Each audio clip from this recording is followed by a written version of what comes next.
आज हम आईसीटी के बारे में कंप्लीट बात करेंगे। थ्योरेटिकल हर एक चीज को पकड़ के रखेंगे जो यूजीसी नेट के एग्जाम के लिए बहुत इंपॉर्टेंट है।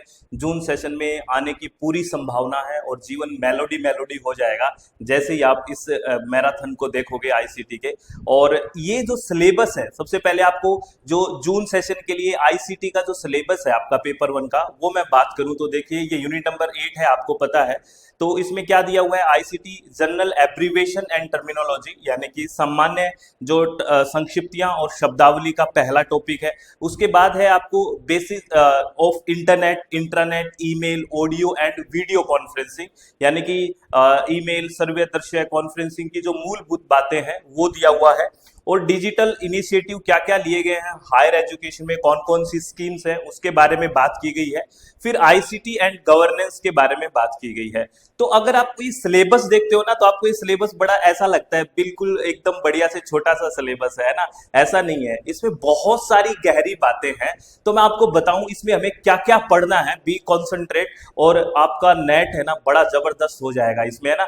ये सब बाद में बात करूंगा। देखिए यहां से चलना है आपको, जो आईटी एक्ट है वहां से चलना है, आईटी एक्ट के अमेंडमेंट से चलना है जहां क्वेश्चन भी आया है, आईसीटी और आईटी के डिफरेंस से बात करनी है, ठीक है। उसके बाद पूरा डिफरेंस अच्छे से समझना है, इससे रिलेटेड क्या क्वेश्चन आया है वो हमें बात करनी है।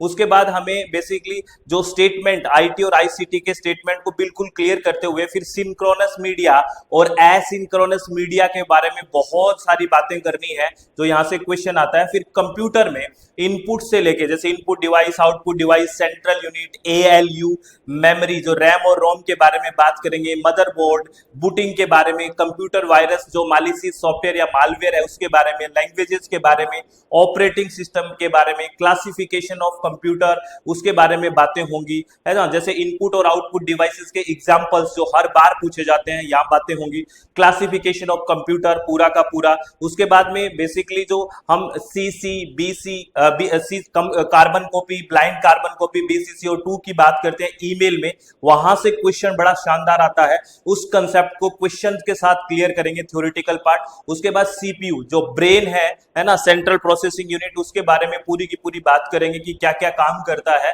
ना, फैचिंग, डिकोडिंग, एग्जीक्यूट क्या कैसे होती है चीजें।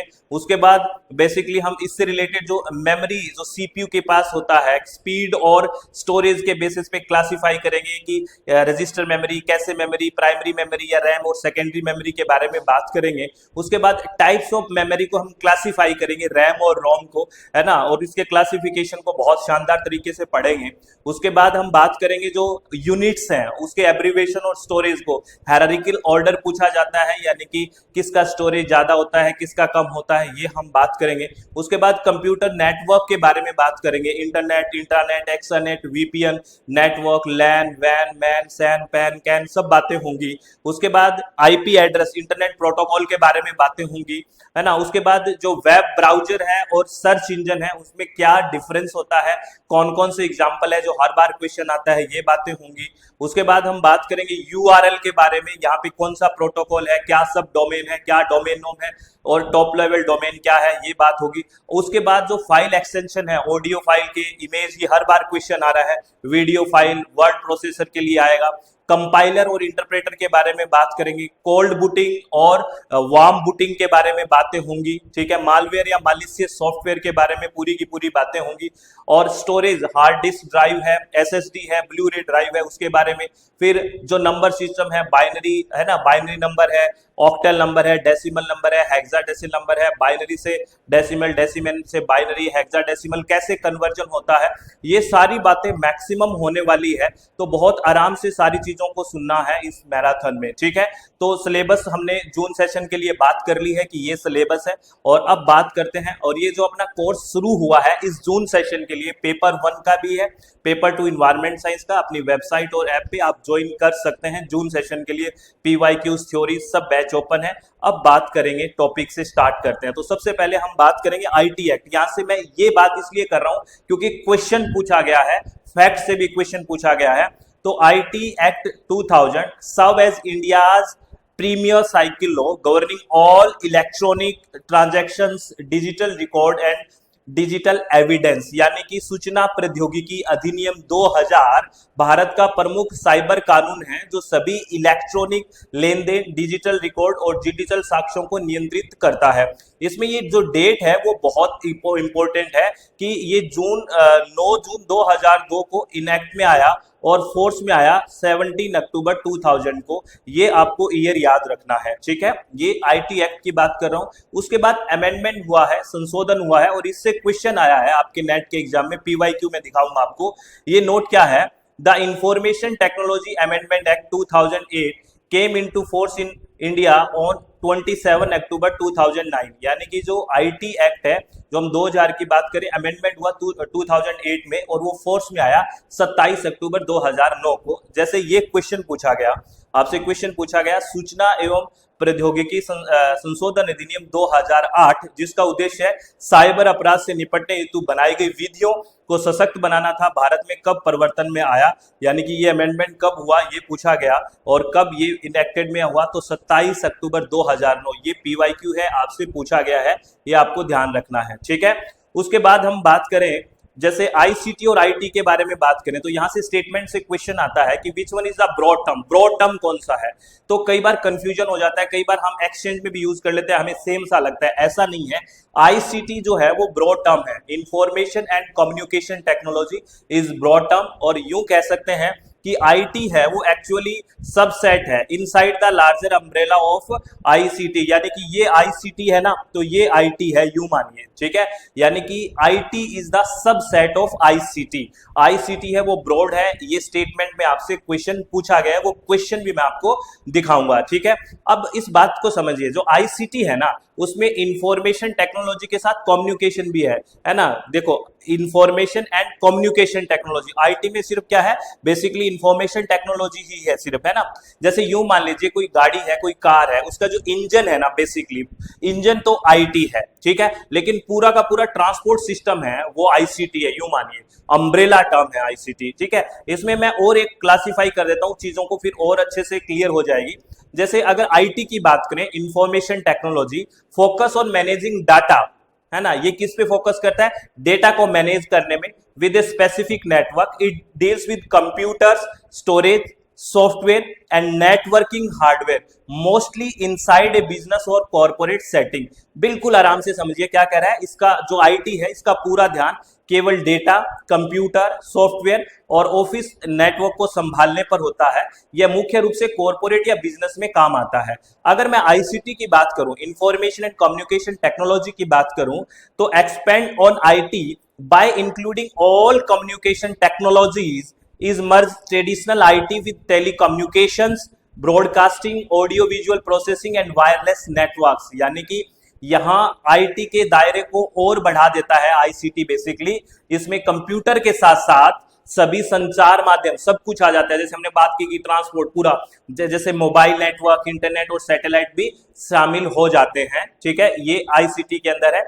और अच्छे से चीजों को समझ के फिर हम क्वेश्चन पे चलेंगे। आईटी क्या है, corporate computer network, IT information communication technology, सिर्फ information technology, database management system, ठीक है। उसके बाद बिजनेस सॉफ्टवेयर डेवलपमेंट, ये आईटी में इंक्लूड है। Server infrastructure, cyber security system, ये आईटी में आएगा। अगर हम आईसीटी की बात करें, इंफॉर्मेशन कम्युनिकेशन टेक्नोलॉजी के बारे में बात करें, तो everything in the IT list, यानी कि उसमें वो तो चीज आएगी ही आएगी आईसीटी के अंदर जो आईटी लिस्ट में है, वो तो सारी की सारी इधर आएगी। उसके बाद mobile phone network, satellite communication, television and radio broadcasting, internet of things यानी कि IOT, smart devices, video conferencing and digital media, all are in the ICT. तो आईसीटी अब आपको क्लियर हो चुका होगा कि this is the broad term और आईटी एक सबसेट है आईसीटी का, ये आपको ध्यान रखना है, ठीक है। अब जैसे आपसे ये क्वेश्चन पूछा गया, आपको हिंदी में पढ़ना इधर पढ़िए, इंग्लिश में पढ़ना इधर पढ़िए, बिल्कुल रिलैक्स होके। आईसीटी का ये क्वेश्चन देखिए, पहला स्टेटमेंट है इंफॉर्मेशन एंड कम्युनिकेशन टेक्नोलॉजी यानी कि ICT is considered a subset of information technology. क्या अभी हमने पढ़ा आप बताइए आईसीटी आईटी का सबसेट है या आईटी आईसीटी का सबसेट है? तो आईटी आईसीटी का सबसेट है, जबकि ये स्टेटमेंट कह रहा है कि आईसीटी सबसेट है, तो ये गलत हो गया। देखो सीधा सीधा लिख रखा है ना कि सूचना और संचार प्रौद्योगिकी को सूचना प्रौद्योगिकी का उप माना जाता है, गलत है, आईटी को माना जाता है, ठीक है। और आगे पहला स्टेटमेंट तो गलत हो गया। दूसरा कह रहा है the right of use a piece of software is termed as copyright, यानी कि किसी सॉफ्टवेयर के उपयोग के अधिकार को कॉपीराइट कहा जाता है। नहीं, कॉपीराइट नहीं कहते, ये बेसिकली हम लाइसेंस बोलते हैं जब हम बात सॉफ्टवेयर भी करते हैं। तो ये भी स्टेटमेंट गलत है, तो इसलिए हमारे पास कौन सा ऑप्शन हो गया? नाइदर वन नॉर टू, यानी कि कोई सा भी इसमें ठीक नहीं है। तो इस तरह से क्वेश्चन आपसे पूछे जाते हैं, ठीक है। तो मन पूरा मेलोडी मेलोडी हो गया होगा, है ना। तो प्रॉपर टर्म है जो right to use software is not copyright but licence, ठीक है।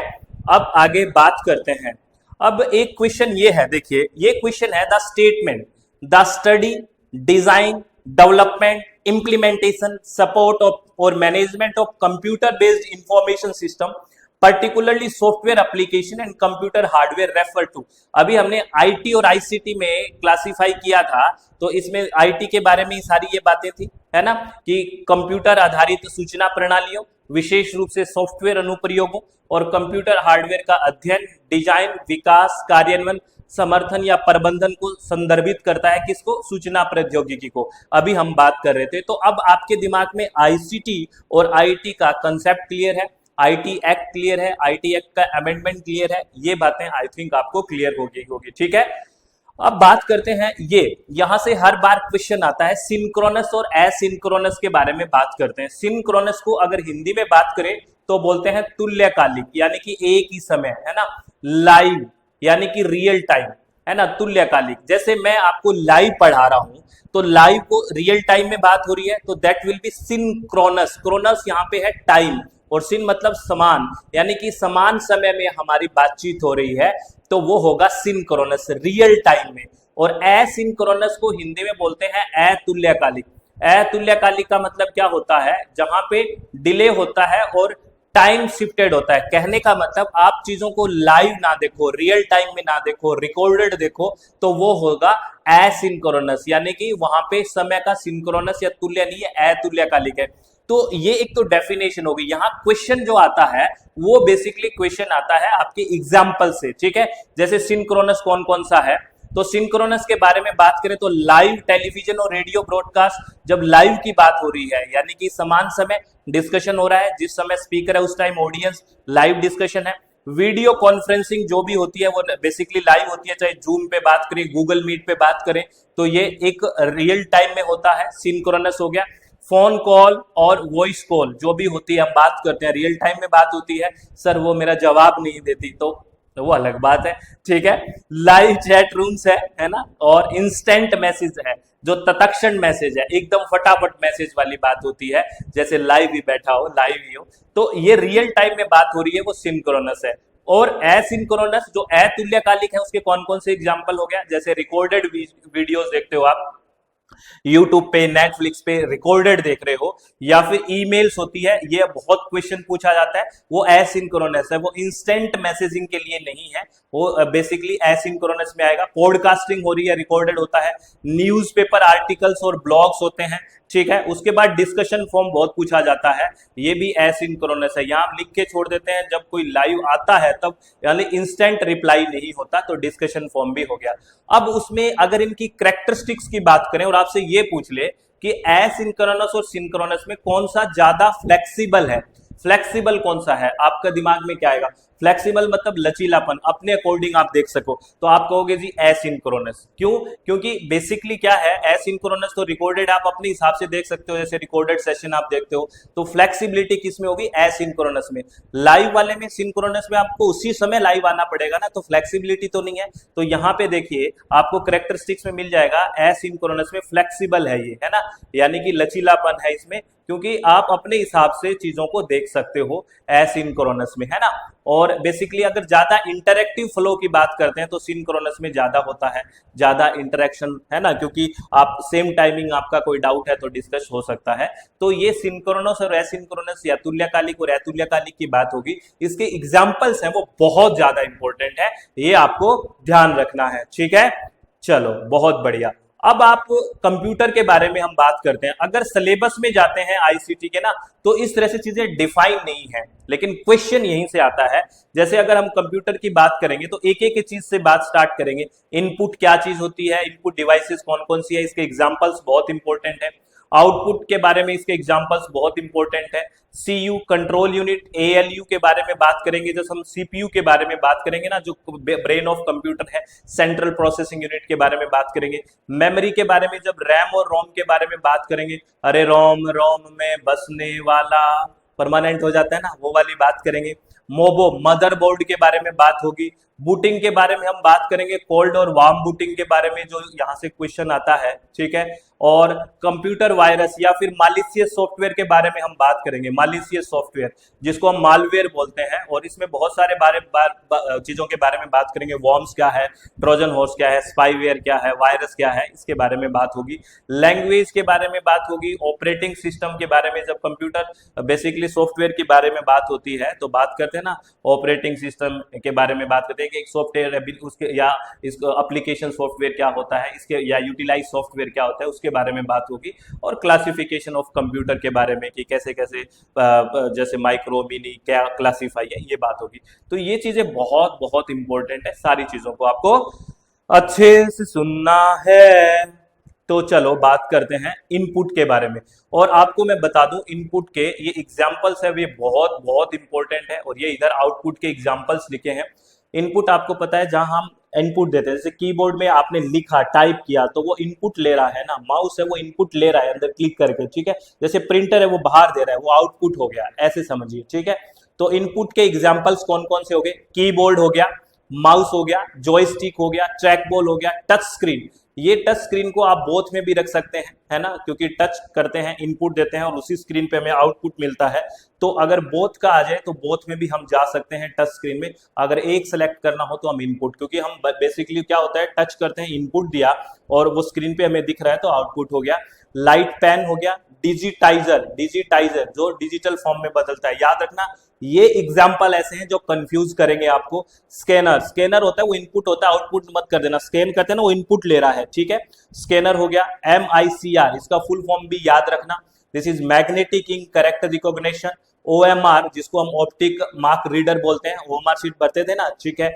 OCR ऑप्टिकल कैरेक्टर रीडर है। बार कोड रीडर है, जब आप बेसिकली जाते हो मॉल वगैरह में, है ना, तो बार कोड रीडर होता है ना वो, तो वो इनपुट ले रहा होता है उस इंफॉर्मेशन को। और माइक्रोफोन, जो माइक होता है, बेसिकली माइक, स्पीकर की बात नहीं कर रहा, माइक की बात कर रहे हैं। माइक ये इनपुट ले रहा है ना, तो माइक्रोफोन या माइक। और वेब कैमरा, जो ये सामने वेब कैमरा लगा हुआ है, कैमरा तो इनपुट ले रहा है ना, लेकिन स्क्रीन पे दिख रहा है, स्क्रीन आउटपुट हुआ, लेकिन कैमरा तो इनपुट हुआ ना। तो ये आप चीजें ध्यान रखना, दीज आर इनपुट यूनिट्स, बहुत इंपॉर्टेंट है। आपने अगर पीवाईक्यूज देखते हो तो आपको पता है कि यहाँ से नॉर्मली क्वेश्चन उठ के आ ही जाते हैं। और आउटपुट डिवाइसेस के बारे में बात करें, जैसे प्रिंटर है, ठीक है ना, प्रिंटर आउटपुट हो गया। प्लॉटर, यूं मान लीजिए बड़ा प्रिंटर है जिसमें बहुत बड़े ग्राफिक्स वगैरह निकालते हैं, वो हो गया। स्क्रीन इमेज प्रोजेक्टर, प्रोजेक्टर होना, आउटपुट मिलता है। और मॉनिटर, ये जो मॉनिटर है आउटपुट हो गया। और COM, इसका तो फुल फॉर्म में ही आउटपुट आ रहा है, computer output microfilm. Voice response system, voice का रिस्पॉन्स देने वाला, जैसे स्पीकर वगैरह है। और हेडफोन, ठीक है, मॉर्निंग वॉक पे जाते हो ना, ये ओढ़ के हेडफोन, ये सब, हाँ सर हम जाते ही नहीं, ठीक है। तो ये आउटपुट डिवाइसेस और इनपुट डिवाइसेस होगी, बहुत इंपॉर्टेंट है, सारी बातें ध्यान रखनी है। अब अगर हम बात करते हैं क्लासिफिकेशन की, यहां से भी अब आपने देखा होगा क्वेश्चन आता है। तो सबसे पहले हम बात करते हैं माइक्रो कंप्यूटर के बारे में। तो इसके जैसे ये क्या होते हैं, small, low cost and single user digital computer होते हैं, यानी कि छोटे होते हैं। ये बेसिकली जो हमने क्लासिफाई किया है कंप्यूटर का, ये on the basis of size, basis of use, basis of application कहाँ पे करेंगे, उस बेस पे है ये। तो सबसे पहले माइक्रो कंप्यूटर के बारे में बात करते हैं। स्मॉल है, लो कॉस्ट है, सिंगल यूजर होते हैं डिजिटल कंप्यूटर, तो बहुत बेसिक। उसके बाद सेकंड पे आते हैं मिनी कंप्यूटर, जैसे इसके एग्जांपल है DEC, PTP and VAX series, IBM 8000 series, these are mini computers. उसके बाद है मेन फ्रेम कंप्यूटर, जिसमें जिनका स्पीड होता है वो किस में होता है, MIPS में होता है, ये आपसे पूछा जा सकता है। यानी कि मिलियंस इंस्ट्रक्शन पर second, it's a important main from computer. उसके बाद आपको पता है सुपर कंप्यूटर, तो सुपर कंप्यूटर में जो स्पीड होता है वो फ्लॉप्स में होता है, फ्लोटिंग पॉइंट ऑपरेशन पर सेकेंड। अब आपको मुझे एग्जाम्पल बताने हैं, और इंडिया का सबसे पहला कौन सा सुपर कंप्यूटर है आपको ये बताना है। आप ज्यादा से ज्यादा कमेंट करिए, कैसा आपको लेक्चर लग रहा है और ऐसे चाहिए क्या, तो आप कमेंट करके बताइए और रिस्पॉन्स करिए, तभी हम बात कर पाएंगे ना। मुझे लगेगा कि we are doing something better, है ना, तभी बात होगी। इंडिया का सबसे पहला सुपर कंप्यूटर कौन सा है और लेटेस्ट कौन सा है, ये मुझे बताइए इंडिया का। और एक सुपर कंप्यूटर वर्ल्ड का बता दीजिए अभी कौन सा है, वर्ल्ड का फास्टेस्ट सुपर कंप्यूटर कौन सा है। ये आपका होमवर्क है, होमवर्क करते रहिए साथ साथ, क्योंकि देखो सबको मिलके काम करना पड़ेगा, तभी तो बात बनेगी। उसके बाद हम बात करते हैं, आप ईमेल में देखते हो ना सीसी बीसीसी और टू, यहाँ से क्वेश्चन आते हैं। जैसे मैं आपको एक इमेज दिखाता हूँ तो ऐसे आता है ना, जैसे आप ईमेल करते हो तो यहाँ टू होता है, ठीक है ना, यानी कि जिसको आपको मेल भेजना है उसका। और यहाँ देखो लिखा होता है सीसी बीसीसी, यानी कि सीसी का मतलब है कार्बन कॉपी, सीसी का मतलब क्या होता है कार्बन कॉपी, और बीसीसी का मतलब होता है blind carbon copy, blind carbon copy, ठीक है। इसमें एक चीज याद रखनी है और क्वेश्चन भी आपको दिखाऊंगा मैं। अब यहाँ पे क्लिक करोगे तो आपको ये खुल जाएगा, यहाँ पे टू है, यहाँ सीसी है, यहाँ बीसीसी है, यहाँ क्या सब्जेक्ट है, किसके बारे में आप भेज रहे हो, और अटैच करके भी भेज सकते हो कोई फाइल यहाँ से, ये सारा मेल आपने की होगी। तो आप देखो कार्बन कॉपी क्या होता है, जैसे एग्जाम्पल आपने किसी से काम करवाना है ना, किसी आप यूनिवर्सिटी में हैं और यूनिवर्सिटी में आपने किसी से काम करवाना है, आपको क्लरिकल डिपार्टमेंट में है और आपको बोला गया है कि इनसे ये मेल करनी है। तो आपको क्या करना है कि पहले तो उसको डायरेक्ट जिससे काम करवाना है उसका तो टू में एड्रेस आ जाएगा कि मुझे इससे काम करवाना है, ठीक है। मान लो एक्स नाम से काम कराना है, x@gmail.com, इससे आपको काम करवाना है, इसको आपने इसका एड्रेस लिख दिया। लेकिन कार्बन कॉपी आप उनको भी भेजोगे, जैसे आपने कई बार देखा होगा अटैच की ये कार्बन कॉपी इसके पास गई है, आपने रजिस्ट्रार को भी भेज दी, आपने वीसी साहब को भी भेज दी, आपने अदर प्रोफेसर्स को भी भेज दी, तो इससे कंफर्म हो जाता है कि आपने ये मेल कर दी है, और उसको भी लगेगा कि अच्छा यार इनको भी मेल चली गई है, तो टू को भी लगेगा, क्योंकि टू वाला सीसी को भी देख सकता है, यानी कि कार्बन कॉपी किसको गई है, और कार्बन कॉपी वाले टू को भी देख सकते हैं कि किस किस ये मेल इसके पास चली गई है। बीसीसी में अदर को भेज सकते हो, बल्क में, आप जब बड़ी कंपनी होती है बल्क में भेज सकते हो, ठीक है ना, कि ये क्योंकि उसको और चीजों से काम लेना हो तो पता लग जाए ये काम होना है। तो जो बीसीसी के अंदर जितने भी एड्रेस होते हैं, यहां ध्यान से सुनना, जो बीसीसी वाले होते हैं ना, जिनके नाम जिनका एड्रेस ब्लाइंड कार्बन कॉपी में लिखा होता है, बीसीसी वाले टू को देख सकते हैं, बीसीसी वाले, ठीक है ना, और सीसी वाले को भी देख सकते हैं। जो बीसीसी है, जो ब्लाइंड कार्बन कॉपी में जिनको एड्रेस लिखा हुआ है, वो टू को भी देख सकते हैं और सीसी को भी देख सकते हैं। लेकिन सीसी एंड टू वाले, जो सीसी और टू वाले हैं, वो बीसीसी को नहीं देख सकते, ये खुद ब्लाइंड नहीं है, इनको कोई नहीं देख सकता। ये क्वेश्चन, ये यहीं से क्वेश्चन आता है।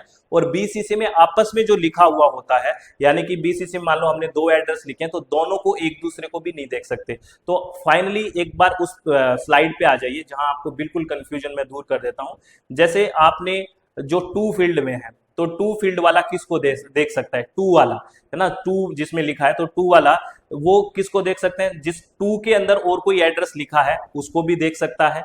याद रखना, टू वाला टू को देख सकता है, यानी कि टू वाले में और कोई भी एड्रेस लिखा है उसको भी देख सकता है। और बेसिकली ये सीसी को भी देख सकता है, टू वाला, लेकिन ये बीसीसी को नहीं देख सकता। टू वाला बीसीसी को, they can't see anyone in the BCC field, यानी कि टू वाला बीसीसी को नहीं देख पाएगा, इस बात को ध्यान रखना है। अब हम कार्बन कॉपी वाले को चलते हैं। कार्बन कॉपी वाले जो उसमें और सीसी में लिखे हैं उसको आपस में देख सकते हैं, और कार्बन कॉपी वाले टू को भी देख सकते हैं, यानी कि सीसी वाले टू को भी देख सकते हैं और सीसी वाले आपस में भी देख सकते हैं। लेकिन they can't see anyone in the BCC field, लेकिन सीसी वाले बीसीसी को नहीं देख सकते। तो हमने देख लिया, टू वाले भी बीसीसी को नहीं देख सकते, सीसी वाले भी बीसीसी को नहीं देख सकते, ठीक है। अब बात करते हैं बीसीसी किसको देख सकते हैं, है ना। अब ये बीसीसी वाले टू को देख सकते हैं, बीसीसी वाले, ध्यान रखना, बीसीसी वाले सीसी को भी देख सकते हैं, यानी कार्बन कॉपी को भी देख सकते हैं, लेकिन बीसीसी वाले आपस में जो नाम लिखे हैं, जैसे बीसीसी में 4 एड्रेस है तो आपस में चारों को वो नहीं दिखेंगे, लिखा हुआ ना they can't see other people who were also put in the BCC field। तो ये चीजें हैं, ये आपको क्लियर हो गया होगा। स्क्रीनशॉट ले लेना आराम से, बहुत आराम से चीजें समझ में आ जाएगी, ठीक है, आ भी गई होगी। इससे रिलेटेड जो क्वेश्चन आया है उसके बारे में मैं बात करूं। क्वेश्चन है while sending email to differentiate among two CC and BCC field, which one of the following statement is true। एक ईमेल भेजते समय 2 CC और BCC फील्ड में विभेद करने के संबंध में कौन से कथनों में सही कौन सा कथन है। तो ये तीसरा फील्ड देखिए बिल्कुल सही है। रिसिपेंट्स इन द BCC यानी कि BCC वाले field can see the email address that are in 2 and CC, यानी कि BCC वाले 2 और CC को देख सकते हैं। बाकी पहले गलत क्यों है, ये कह रहा है जो 2 वाला है वो BCC को देख सकता है, गलत है। 2 वाला 2 को देख सकता है और CC को देख सकता है। दूसरा क्यों कह रहा है CC वाला ये कह रहा है BCC को देख सकता है, नहीं, ये भी गलत है, क्योंकि BCC वाला है ना जो वो सबको देख सकता है लेकिन आपस में नहीं देख सकता, लेकिन जो 2 और CC वाले हैं वो BCC को नहीं देख सकते, ये बस ध्यान रखना है, ठीक है। और इसमें CC फिर कह रहा है BCC को देख सकता है, इसलिए गलत हो गया। आई थिंक ये बात बहुत आराम से आपको समझ में आ गई होगी, ठीक है। चलो आगे चलते हैं। दिमाग में BCC CC हो गया सर, CC, अरे नहीं, ऐसे नहीं है ना, आराम से करो। चलो आगे बात करते हैं। अब बात करते हैं CPU के बारे में, यानी कि सेंट्रल प्रोसेसिंग यूनिट, जिसको ब्रेन बोलते हैं कंप्यूटर का। जैसे हमारा ब्रेन काम करता है, सर हमारा तो करता ही नहीं है, तो आपका कंप्यूटर भी खराब हो गया है, ठीक है ना। तो सेंट्रल प्रोसेसिंग यूनिट में अगर हम बात करें क्या क्या है, मेमोरी और स्टोरेज यूनिट है, कंट्रोल यूनिट है और ALU है, यानी कि अर्थमेटिक लॉजिक यूनिट है। अगर बात करें डिफरेंट पार्ट्स कौन से हैं CPU के, तो ये डिफरेंट पार्ट्स हैं, है ना। जैसे आपके ब्रेन के पार्ट कौन से हैं, कुछ याद है, मेमोरी है, कुछ कंट्रोल भी करते हो और कुछ लॉजिक है ना, जो चीजों को प्रोसीड करता है। तो ये सारी चीजें ही CPU में होती है। मेमोरी यूनिट होती है, कंट्रोल यूनिट होता है और ALU होता है ना, ये ध्यान रखना। और मेन चीज पे लेके चलता हूं आपको, जहां से क्वेश्चन बनता है कि ये जो ब्रेन ऑफ द कंप्यूटर होता है CPU, ये क्या काम करता है। तो याद रखना, फैच करना, डिकोड करना और एग्जीक्यूट करना are the fundamental function of the computer. किसी भी कंप्यूटर का जो CPU है उसका फंडामेंटल जो काम है क्या है, मौलिक काम क्या है या फंडामेंटल फंक्शन क्या है, फैचिंग, डिकोडिंग और एग्जीक्यूट, और फाइनली स्टोरेज होता है। ये सीक्वेंस याद रखना। सबसे पहले क्या होता है, फैचिंग होता है, यानी कि the first CPU gets the instruction, that means binary number that are pass from RAM to CPU। अब आप रैम मेमोरी है ना, रैंडम एक्सेस मेमोरी, यहां से चीजें CPU के पास जाती है कि ये चीज करिए, यानी कि वहां से रैम से वो इंस्ट्रक्शन लेता है। देखिए the first CPU gets the instruction, यानी कि जैसे आपके दिमाग में कोई चीज है, याद है, तो वो दिमाग में जाता है, अच्छा ये चीज है ये, क्योंकि दिमाग में तो बहुत सारी बातें हैं। मैं आपसे पूछूं आप किस चीज की तैयारी कर रहे हो, तो आपका आंसर क्या आएगा, है ना, UGC नेट की तैयारी कर रहा हूं। लेकिन आपके दिमाग में क्या सिर्फ UGC नेट है, बहुत सारी चीजें हैं, ये वो बात, लेकिन जवाब आपने क्या दिया, जो क्वेश्चन पूछा उसी का दिया ना। तो वैसे ही बहुत सारी चीजें रैम के पास, तो इंस्ट्रक्शन जाएगी, ये करिए, फैचिंग करिए, बहुत सारी इंफॉर्मेशन है, उसमें से कौन सी इंफॉर्मेशन है, फैच करना। The first CPU get the instruction, that means the binary number that pass from RAM to CPU। उसके बाद होता है डिकोड करना।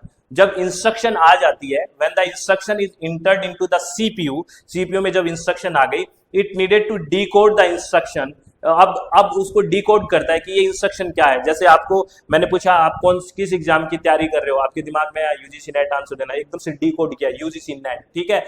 तो वही बात है, when the instruction is entered in the CPU, it needs to decode the instruction with the help of ALU का फुल फॉर्म भी पूछा गया है, arithmetic logic unit. The process of decode begins, शुरू हो गया, और फिर फाइनली एग्जीक्यूट कर रहे हो, निष्पादित कर रहे हो, यानी कि after decode step the instruction are ready to execute. अब रेडी है एग्जीक्यूट करने के लिए, है ना। और फाइनली जो चीजें आई है उसको स्टोर करते हो, after execute step the instruction are ready to store in the memory. ये बातें हैं, और ये सीक्वेंस बहुत इंपॉर्टेंट है, वेरी वेरी इंपॉर्टेंट है, fetch, decode, execute and store.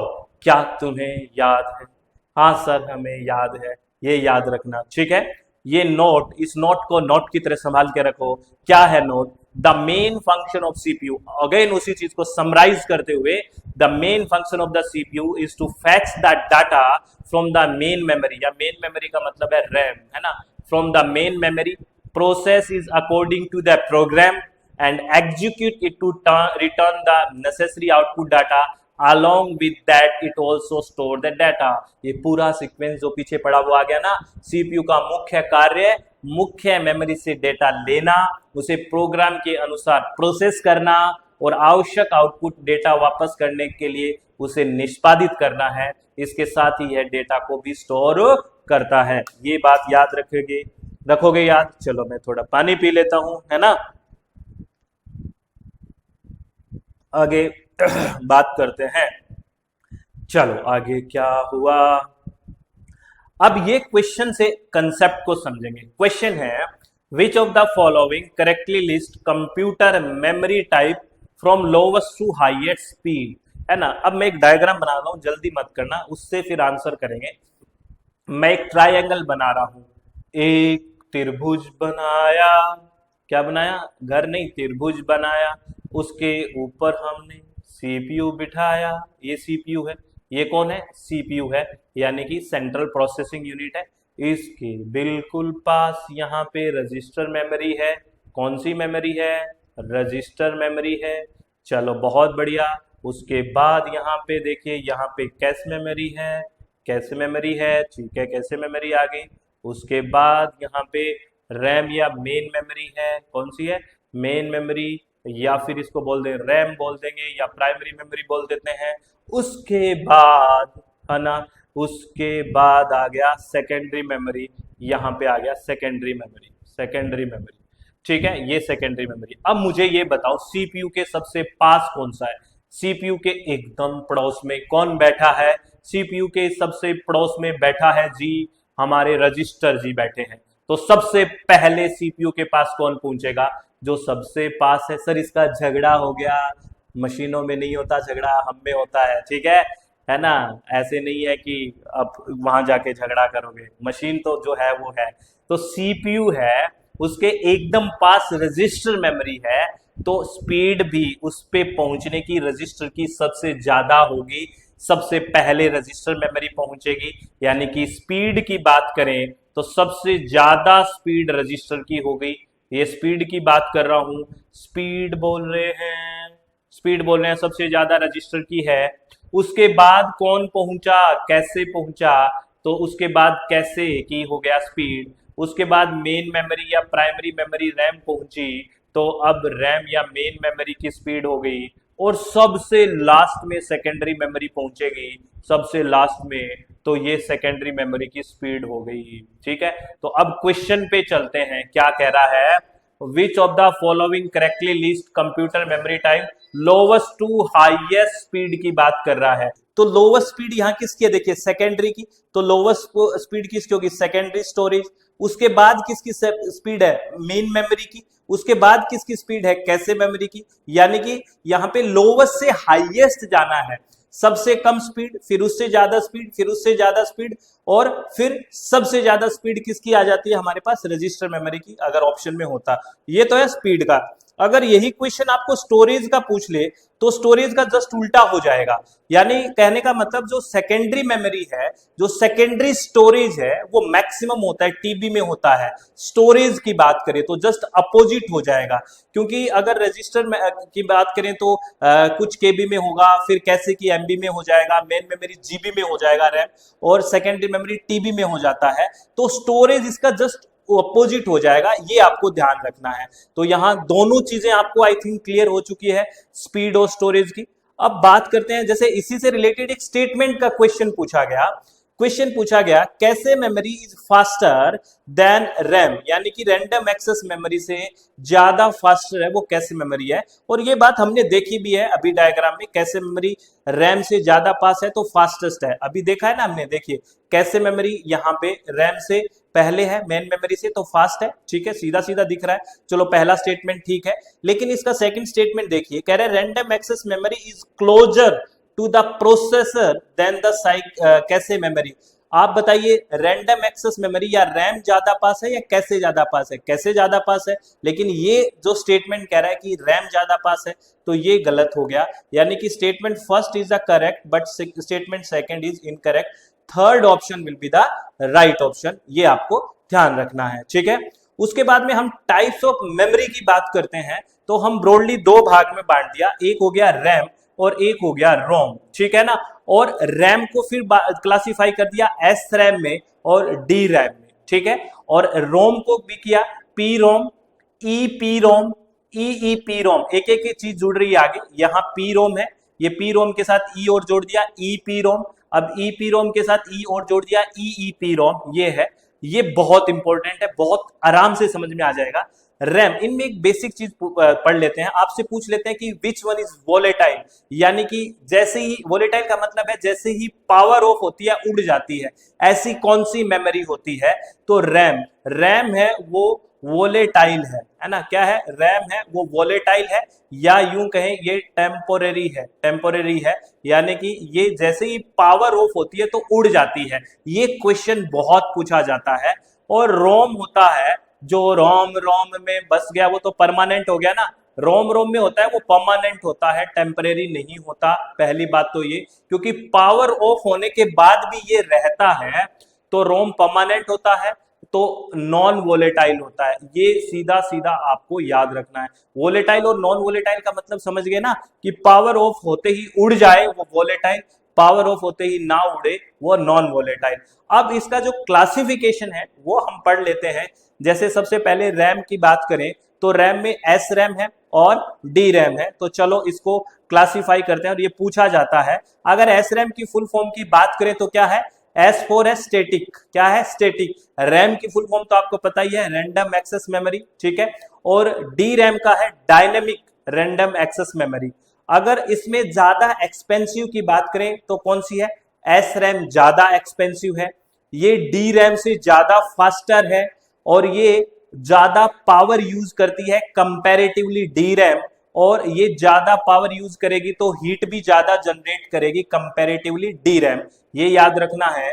और डी रैम है वो कंपैरेटिवली एस रैम के इनएक्सपेंसिव है, स्लोअर है than S RAM. D RAM जो है लेस पावर यूज करता है, और जब हीट यूज करेगा तो जनरेट करेगा वो भी लेस हीट जनरेट करेगा। ये एस रैम और डी रैम के बारे में बातें हैं। अब हम बात करते हैं रोम के बारे में, जो रोम रोम में बस गया, परमानेंट की बात करते हैं। अब यहाँ पे पी रोम का फुल फॉर्म है प्रोग्रामेबल रीड ओनली मेमोरी। रोम का तो फुल फॉर्म पता ही है, यहाँ पी का मतलब है प्रोग्रामेबल। अब ई पी रोम में, पी रोम की तो वही सीधा सीधा वही हो जाएगी, प्रोग्रामेबल रीड ओनली मेमोरी। ई का मतलब है यहाँ इरेजेबल, और यहाँ पे ई पी रोम का तो वही हो जाएगा, erasable program read only memory. यहाँ ई का मतलब इलेक्ट्रिकली हो जाएगा। एक एक चीज ऐड हो रही है इसमें। जो याद रखना है बहुत इंपॉर्टेंट बात, जो पी रोम होता है ना, ये एक बार अगर आपने प्रोग्राम कर दिया ना, है ना, इसमें आप किसी भी तरह का चेंज नहीं कर सकते, कांट बी चेंज्ड। एक बार हमने प्रोग्राम बना दिया पी रोम में, वो जनरली हम चेंज नहीं कर सकते। जबकि ई पी रोम में जैसे नाम लिखा हुआ है ना इरेजेबल, तो आप कर सकते हो, लेकिन यहाँ कैसे इरेज होगा previous data? Basically previous data use of UV light, यानी कि अल्ट्रावायलेट लाइट का यूज करके आप इरेज कर सकते हो ईपी रोम में प्रीवियस डेटा को। ये ध्यान रखना है। ये पूछते हैं कि ईपी रोम में क्या यूज किया जाता है और प्रीवियस डाटा को रिमूव करने के लिए? यूवी लाइट का। और ईईपी रोम में इलेक्ट्रिकल फील्ड दिया जाएगा, इसमें भी इरेज हो सकता है, लेकिन यहाँ पे यूवी की जरूरत नहीं है, यहाँ इलेक्ट्रिक फील्ड यानी कि विद्युत क्षेत्र दिया जाएगा। ये आपको ध्यान रखना है। ये इनके जो बीच में डिफरेंस है वो याद रखना है। और एक बहुत इंपॉर्टेंट नोट है, नोट की तरह संभाल के रखो इसको, क्या है? Last command of ROM. ये पूछ लेते हैं, what is the last command of ROM? To load the operating system. This is the last command of ROM, to load the operating system. ये सीधा सीधा पूछा जाता है, ये आपको ध्यान रखना है। उसके बाद में अगर हम कुछ यहाँ स्टोरेज की बात करें, ये बहुत पूछा जाता है कि आपको लोअर से हायर स्टोरेज यूनिट पूछी जाती है। तो यहाँ पे बिट से शुरू होता है, बिट के अंदर सिंगल डिजिट होता है, 1 या 0 सिंगल। उसके बाद है बिट, बिट के बाद है निबल, निबल के बाद है बाइट या ऑक्टेट, उसके बाद है किलोबाइट, उसके बाद है मेगाबाइट, उसके बाद है गीगाबाइट, उसके बाद है टेराबाइट, उसके बाद है पेटाबाइट, उसके बाद है एक्साबाइट, उसके बाद है जेटाबाइट, उसके बाद है योटाबाइट। यानी कि जैसे जैसे हम ऊपर से नीचे आ रहे हैं यहां स्टोरेज बढ़ता हुआ जा रहा है। It's a very very important direct और इजी क्वेश्चन आ जाता है कि आपको सीक्वेंस पूछ लेते हैं कि आप बताइए कि स्टोरेज का विच sequence is the correct sequence, ये आपसे पूछा जाता है। तो ये तो रट लो, 2 नंबर पक्के रटा लो, याद कर लो, ठीक है। अब हम कंप्यूटर नेटवर्क की बात करते हैं। नेटवर्क यानी कि आपस में 2 या 2 से ज्यादा कंप्यूटर जुड़ा होना, जाल बिछा दो। नेटवर्क, नेटवर्क का ही पार्ट है इंटरनेट, है ना बेसिकली, क्योंकि ये ग्लोबलाइजेशन जब जुड़ जाता है नेटवर्क तो वो इंटरनेट हो गया। Internet, intranet, extranet, VPN. मुझे फुल फॉर्म बताओ वीपीएन की क्या होती है, अभी बताओ, प्लीज बताओ। वीपीएन नेटवर्क लैन, WAN वैन, W LAN, PAN, MAN, CAN, San.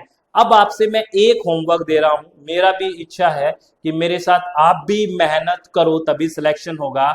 आप मुझे इन सब की ही फुल फॉर्म बता दो। आप प्लीज, रिक्वेस्ट है कमेंट में प्लीज बता दो, फिर मैं आपको इसका एक एक का फंक्शन बताऊंगा जब आप मुझे इन सब की फुल फॉर्म बता दोगे कमेंट करके। क्योंकि कमेंट करते हो तो लगता है कि हम मिलके पढ़ रहे हैं, नहीं तो लगता है कि वन वे हो रहा है, मैं बोल रहा हूं और आप बस सुन नहीं रहे, या सुन रहे हो तो कोई रिस्पॉन्स नहीं कर रहे। और आपको पता है बेस्ट कम्युनिकेशन क्या होता है, जब फीडबैक होता है ना। और फीडबैक कैसे बोलोगे आप मुझे, कमेंट से, लाइक से ये बताओगे कि वी आर विद यू, है ना, और हम इंटरेक्ट कर रहे हैं। अब हम आईपी एड्रेस की बात करें। आईपी मतलब इंटरनेट प्रोटोकॉल, है ना। ये कैसे लिखा जाता है, ये एक यूनिक आइडेंटिफाइंग नंबर है, यूनिक आइडेंटिफाइंग नंबर है आईपी एड्रेस। इसके बारे में क्या याद रखना है, यानी कि this is the internet protocol, है ना, कि कैसे कैसे चीजें हैं वो एक दूसरे से लिंक से भेजी जाएगी, आईपी एड्रेस होता है। इसमें क्या याद रखना है, इसके अंदर 4 सेक्शंस होते हैं। आईपी एड्रेस में कितने सेक्शन होते हैं, 4 सेक्शन। जैसे ये एग्जांपल लिखा हुआ है, देखिए 128.35.0.72, तो ये 4 सेक्शन हो गया ना, 1 2 3 4। ऐसे आईपी एड्रेस में 4 सेक्शन होंगे। Each section is 8 bit long, हर एक सेक्शन 8 बिट का होगा। तो पूरा आईपी एड्रेस कितने बिट का हो गया, 32 बिट का हो गया पूरा आईपी एड्रेस, क्योंकि एक सेक्शन 8 बिट का है। और ईच सेक्शन 0 से 255, यानी कि यहाँ पे जो सेक्शन दिख रहे हैं ये कोई भी वैल्यू, जैसे 128 है और ये है ना, ये 255 से ऊपर नहीं जाएगी, याद रखना ये पूछा जाता है। मैक्सिमम 255 और 0, यानी कि माइनस में भी नहीं जाएगी कोई वैल्यू, जैसे -1 हो रही है, क्योंकि आपसे ऐसा क्वेश्चन पूछ लेते हैं कि which one is the correct IP address. तो याद रखना है कि वो 4 सेक्शन में हो और यहां ऐसे ही डिफरेंशिएट हो पॉइंट में, ठीक है। उसमें कोई भी वैल्यू 255 से ऊपर ना हो और कोई भी वैल्यू 0 से नीचे यानी कि माइनस में ना हो, ये आपको देखना है। और वो सारी चीजें फुलफिल हो रही हो तभी वो आईपी एड्रेस है वो वैलिड होता है, ये आपको ध्यान रखना है। ये बहुत इंपॉर्टेंट क्वेश्चन है, आता है हर बार। अब हम बात करते हैं वेब ब्राउजर और सर्च इंजन से। आपने ऐसा कोई पेपर नहीं देखा होगा जब आपसे ये ना पूछे कि which one is the web browser और कौन सा इसमें सर्च इंजन है। तो ये वेब ब्राउजर और सर्च इंजन होता क्या है, देखो वेब ब्राउजर की बात करें, a software program installed in our device. जैसे आपका गूगल क्रोम है, ये वेब ब्राउजर है, तो बेसिकली इसको हमने इंस्टॉल किया है ना, सॉफ्टवेयर है ये, ठीक है। जबकि सर्च इंजन है ए वेबसाइट और service living on the cloud, जो क्लाउड पे रहता है, जो एक सर्विस दे रहा है सर्चिंग के, जैसे गूगल एक सर्च इंजन है। तो याद रखना है एग्जांपल्स क्या क्या है। वेब ब्राउजर के एग्जांपल है Google Chrome, Apple Safari, Mozilla Firefox और Microsoft Edge. These are the web browsers, याद रखना है। यहां बड़ा कंफ्यूजन गलत कराते हैं। सर्च इंजन में गूगल है, बिंग है, याहू है, डक डक गो है, बाइडू है, दीज आर सर्च इंजन्स। तो ऐसा कोई पेपर नहीं तो नहीं पूछा जाता, बार बार कह रहा हूं, है ना। जैसे एक क्वेश्चन ये पूछा गया आपसे कि full support for internet explorer IE version 11 was discontinued on यहाँ पे डेट भरना है with alternative big Microsoft Edge IE compatibility mod for legacy sites that require it. Internet explorer रूपांतर 11 को समाप्त कर दिया गया था। अब इंटरनेट एक्सप्लोरर की जगह क्या है, माइक्रोसॉफ्ट एज है। तो आपसे पूछा था कब समाप्त किया गया, तो 15 जून 2022 को। याद रखना, ये एक क्वेश्चन रिपीट हो सकता है, ये PYQ है। चलो आगे बात करते हैं। एक URL एड्रेस आता है ना, बेसिकली एक वेबसाइट का एड्रेस है। ये URL का फुल फॉर्म क्या होता है, यूनिफॉर्म रिसोर्स लोकेटर, यानी कि जो रिसोर्स है वो कहाँ लोकेट है, ये वेबसाइट का एड्रेस है। इसके अंदर प्रोटोकॉल होता है, सब डोमेन होता है, डोमेन नेम होता है, TLD यानी कि टॉप लेवल डोमेन होता है। ये मैं एग्जांपल से आपको समझाऊंगा। जैसे .in होता है, ये सब TLD है। .in है फॉर इंडिया, .gov है फॉर गवर्नमेंट एजेंसीज, .edu है फॉर एजुकेशनल इंस्टीट्यूशंस, .org होता है फॉर ऑर्गेनाइजेशन, .mil होता है फॉर मिलिट्री, .com होता है कमर्शियल बिजनेस के लिए, .net होता है नेटवर्क ऑर्गेनाइजेशंस के लिए। जैसे मैं आपको एक एग्जांपल बताता हूं, जैसे अपनी वेबसाइट है https www.swmg.in, ये कंप्लीट एक URL एड्रेस है, पूरा का पूरा ये एक URL एड्रेस है। इसको अगर सेग्रीगेट करके देखें तो जो HTTPS है, दिस इज द प्रोटोकॉल। क्या है, ये प्रोटोकॉल है।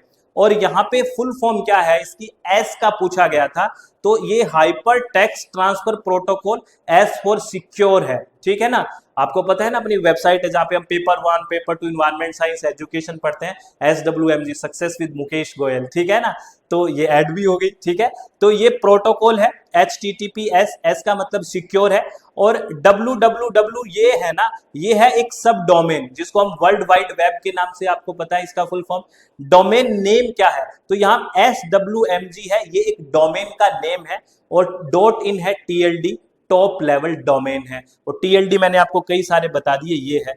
तो किसी भी जो URL है उसमें क्या क्या है, प्रोटोकॉल होता है, सब डोमेन होता है, डोमेन नेम होता है और TLD होता है। ये आपको ध्यान रखना है। ठीक है, एग्जाम्पल से समझ में आ गया। ये पूरा का पूरा जो HTTPS www.swmg.in ये पूरा URL है और इसको हमने टुकड़ों में भी पढ़ लिया।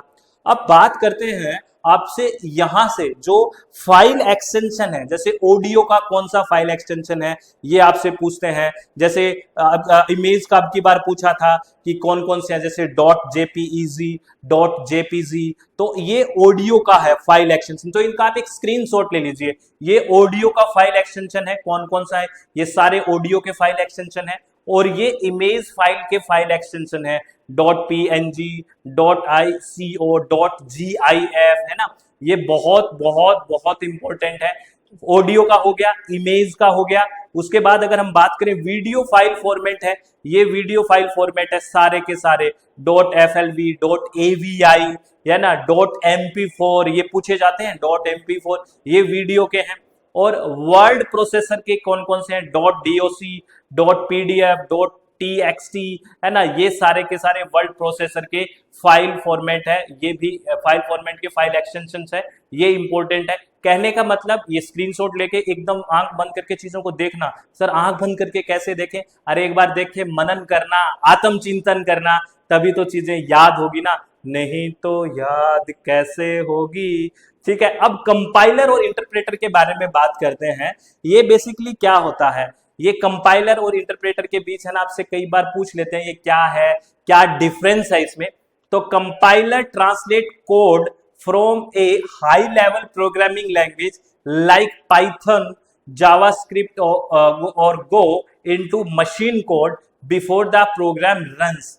क्या है, कंपाइलर एक प्रोग्राम चलाने से पहले उच्च स्तरीय प्रोग्रामिंग भाषा जैसे पाइथन, जावास्क्रिप्ट या गो से कोड को मशीन कोड में अनुवादित करता है। और इंटरप्रेटर में an interpret translate code written in a high level programming language into machine code line by line as the code runs. ये लाइन बाय लाइन करता है और कंपाइलर एक साथ कर देता है, ये डिफरेंस है।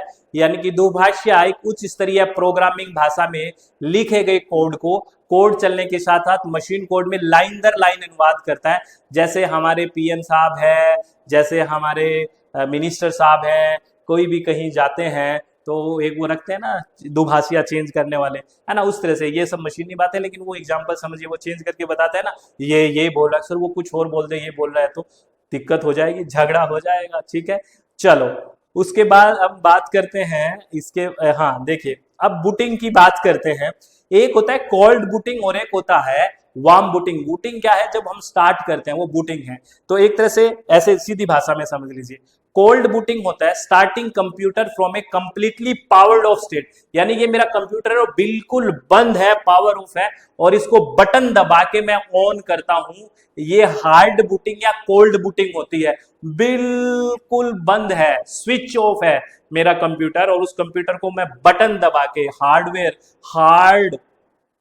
यानी कि बटन दबा रहा हूं, और उसको फिर इसको कोल्ड बूटिंग कहते हैं या हार्ड बूटिंग कहते हैं, जब पूरा पावर्ड ऑफ होता है। और वार्म बूटिंग किसको कहते हैं, जब कंप्यूटर अपने आप कई बार फ्लक्चुएशन की वजह से रीस्टार्ट हो जाता है, तो वो होता है वार्म बूटिंग, है ना, विदाउट लूजिंग पावर कनेक्शन जब रीस्टार्ट होता है तो उसको वार्म बूटिंग कहते हैं। तो अगर इनका कंपैरिजन करें तो कोल्ड बूटिंग में क्या है, पावर बटन से आपको दबा के ऑन करना पड़ेगा, ठीक है ना, कोल्ड बूटिंग में। और वार्म बूटिंग में रीसेट बटन और by pressing control alt plus delete simultaneously ये हो जाएगा, परफॉर्म्ड, है ना। ये तो बेसिकली अगर बात करें कोल्ड बूटिंग तो फ्रिक्वेंटली काम करता है, हम ध्यान रखते हैं, जो हमारा बंद होता है तो ऑन करते हैं। और ये बहुत कॉमन नहीं है वार्म बूटिंग, कभी कभी हो जाता है फ्लक्चुएशन से। और इसमें जो सबसे इंपॉर्टेंट बात याद रखनी है पोस्ट के बारे में, power on self test, POST का फुल फॉर्म भी आपसे पूछा जाता है। पावर ऑन सेल्फ टेस्ट किसमें होता है, जो कोल्ड बूटिंग होती है ना, जहां पे एकदम स्विच ऑफ होता है कंप्यूटर और बटन दबा के हम ऑन करते हैं, वहां पे पोस्ट होता है, यानी कि पावर ऑन सेल्फ टेस्ट होता है, वार्म बूटिंग में नहीं होता। ये बात याद रखना है। और इसके परिणाम क्या हो सकते हैं, कोल्ड बूटिंग में ज्यादातर डाटा है वो इफेक्ट नहीं होते हैं, लेकिन अगर बेसिकली अगर वार्म बूटिंग होती है, फ्लक्चुएशन होता है, उसके ऊपर रीस्टार्ट होता है, तो मे भी यहाँ पे डाटा कहीं लॉस हो सकते हैं। तो ये कोल्ड बूटिंग यानी कि हार्ड बूटिंग या वार्म बूटिंग यानी कि सॉफ्ट बूटिंग के बारे में है। वार्म बूटिंग को सॉफ्ट बूटिंग भी बोल देते हैं, ठीक है ना, क्योंकि सॉफ्टवेयर उससे फ्लक्चुएशन से हो रहा है। और कोल्ड बूटिंग को हार्ड बूटिंग भी बोल देते हैं। ये बात समझ में आई क्या? उसके बाद मालवेयर या मालिशियस सॉफ्टवेयर के बारे में बात करें तो मालवेयर या मालिशियस सॉफ्टवेयर वो होते हैं जो कहीं ना कहीं हमारे सिस्टम को हार्म करते हैं, यानी का मालिशियस सॉफ्टवेयर, यानी कि ये umbrella, it is a umbrella term that include all type of malicious software like a virus, Trojan horse, worm and spyware, यानी कि यह एक व्यापक शब्द है जिसमें सभी प्रकार के दुर्भाग्यपूर्ण सॉफ्टवेयर जैसे virus, Trojan horse, worm, spyware, ये सब शामिल होते हैं। दीज आर कॉल्ड मालिशियस या मालवेयर सॉफ्टवेयर। हैकर्स और cyber criminals use malware to disturb और डैमेज यूजर सिस्टम, यानी कि हैकर या साइबर अपराधी होते हैं किसी उपयोगकर्ता के सिस्टम को बाधित या क्षतिग्रस्त करने के लिए मैलवेयर का उपयोग करते हैं। तो आपसे पूछ लेते हैं what is malicious, what is malware software, which is the exam, नीचे लिखे में से कौन सा मालिशियस सॉफ्टवेयर या मालवेयर है। तो वो जो सिस्टम को आपको हानि पहुंचाएगा वो सारा मालवेयर या मालिशियस सॉफ्टवेयर है। यानी कि मालवेयर या मालिशियस सॉफ्टवेयर एक अम्ब्रेला टर्म है उन सारे सॉफ्टवेयर के लिए जो हमारे सिस्टम के लिए हानिकारक है, ठीक है। उसके बाद हम बात करते हैं स्टोरेज डिवाइसेस के बारे में, जैसे हार्ड ड्राइव यानी कि HD या HDD हार्ड ड्राइव डिस्क, उसका अपडेटेड वर्जन है SSD यानी कि सॉलिड स्टेट ड्राइव, और फिर है ब्लू रे डिस्क। तो हार्ड ड्राइव है, जो हार्ड डिस्क है, आपने देखा होगा कंप्यूटर भारी होते थे पहले और अब हल्के हो गए क्योंकि अब हार्ड ड्राइव की जगह SSD आ गई। तो क्योंकि हार्ड ड्राइव जो स्टोरेज करता था वो परमानेंट स्टोरेज कहां करता था, इस पे एक मैग्नेटिक हेड होता है, चुंबकीय हेड होता है, उसकी वजह से ये हैवी होता है। जबकि जो SSD है, जो सॉलिड स्टेट ड्राइव है, ये इलेक्ट्रॉनिक स्टोरेज डिवाइस है। क्या है ये याद रखना है, इलेक्ट्रॉनिक स्टोरेज डिवाइसेस है। और ये SSD है जो HD हार्ड डिस्क का अपडेटेड वर्जन है, और ब्लू रे डिस्क है बेसिकली जो BD है, ये ऑप्टिकल डिस्क डाटा स्टोरेज है। तो एक तो हो गया मैग्नेटिक हेड पे हार्ड डिस्क, एक हो गया इलेक्ट्रॉनिक फील्ड पे जैसे एसएसडी, और ब्लू रे डिस्क हो गया ऑप्टिकल डाटा स्टोरेज फॉर्मेट। तो ये इंपॉर्टेंट है, इनके क्लासिफिकेशन को बहुत प्यार से पढ़ना, स्टेटमेंट से क्वेश्चन हर बार आते हैं, ठीक है। उसके बाद हमारे पास आता है नंबर सिस्टम। जैसे बाइनरी नंबर सिस्टम का बेस क्या होता है, 0 और 1 यानी कि 2, दो हो गए ना, 1 2 है ना। और ऑक्टेल नंबर का हो गया 8 यानी कि 0 से 7, ठीक है। और डेसिबल नंबर का हो गया 10 यानी कि 0 से 9, है ना। अब मुझे हेक्साडेसिमल बताओ कि कौन कौन सा नंबर होगा, है ना, कौन लिखेगा हेक्साडेसिमल, ये इंपॉर्टेंट है। जैसे मैंने आपको बताया, क्या पूछ रहा हूं मैं, बाइनरी में बताया आपको 0 से 1 यानी कि 2 हो गए, 1 2। और ऐसी ऑक्टेल नंबर में 8 बेस है यानी कि 0 से 7, 0 से कितना शुरू करना, तो ये 7 तक 8 हो जाएंगे। और डेसिमल नंबर 10 यानी कि बेस 0 to 9। ऐसे ही मुझे हेक्साडेसिमल में बताओ जिसका बेस 16 है, तो आप कैसे लिखोगे, इंपॉर्टेंट है, यहाँ से क्वेश्चन पूछा भी गया है। और अब हमें बात करनी होती है कि बाइनरी को डेसिमल में कैसे चेंज करें, डेसिमल को बाइनरी में कैसे चेंज करें, ऑक्टल में कैसे करें, हेक्साडेसिमल में कैसे करें, ये बहुत इंपॉर्टेंट है। अगर आप ये पढ़ना चाहते हैं और ये आपको सब बहुत बढ़िया लगा आईसीटी का लेक्चर, तो मुझे कमेंट करके पक्का बताइए, मैं हर यूनिट कैसे लेके आऊंगा, लेकिन depends on your comment, depends on your कि आप कितना इंटरेक्ट करते हैं। ट्राई टू अंडरस्टैंड कि जब तक आप इंटरेक्ट नहीं करेंगे तो मुझे पता नहीं लगेगा कि we are doing something fruitful और नॉट, ये अच्छा है कि नहीं, मुझे कैसे पता लगेगा। तो आप मुझे बताइए सब अच्छा है, बढ़िया है, बहुत जबरदस्त है, मैक्सिमम लोग बताएंगे। और कौन सा टॉपिक आपको पढ़ना है ये बताइए, और कुछ होमवर्क दिया है वो भी आप मुझे करके दीजिए, तब बात बनेगी। अब मैं आपको बैच के बारे में इंफॉर्मेशन दे देता हूं। आपको पता है अपनी वेबसाइट है, that is www.swmg.in। Play store में मोबाइल ऐप है SWMG, यहाँ पे कंप्लीट पेपर 1 पढ़ते हैं। या जून सेशन के लिए थ्योरी प्लस PYQ का बैच भी है, ओनली PYQ का बैच भी है, आपको विलिंग आप ज्वाइन करिए, दोनों माध्यम में ऐसी डिटेल में पढ़ते हैं।